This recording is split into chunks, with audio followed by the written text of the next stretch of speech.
Contrairement à ce qui a circulé à grande échelle, la policière du SPVM n'a pas tiré sur Michel Mizrahi lors de la violente fusillade qui a éclaté le 22 juin dans le quartier Côte-des-Neiges à Montréal. Les gens devraient attendre les expertises, c'est-à-dire l'étude des projectiles, l'autopsie, l'étude des blessures par des spécialistes qui, eux, vont nous donner des conclusions. Selon nos renseignements et ceux de la presse, l'autopsie pratiquée sur le corps de Michel Mizrahi en juin a confirmé qu'il avait été atteint de plusieurs coups de feu et qu'il avait été touché mortellement à la tête.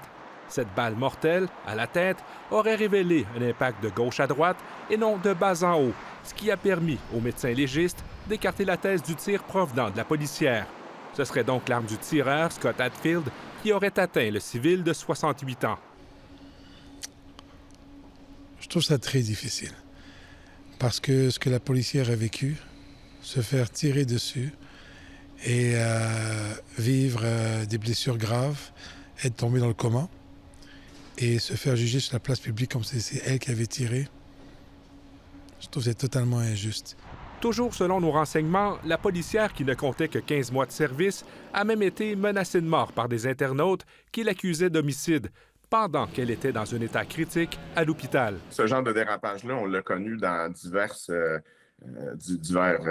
situations. Là. Il y a des gens qui vivent dans un monde où est-ce qu'ils s'imaginent qu'il y a toujours des complots et que les instances policières, gouvernementales et autres sont toujours en train de cacher une vérité. Pour le directeur du SPVM, cette information majeure ramène une justice à la jeune policière. J'ai hâte que les lettres de noblesse lui soient remises à cette policière-là.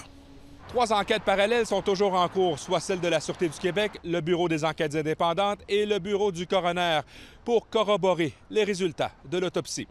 Ici Pascal Robidan, Radio-Canada, Montréal.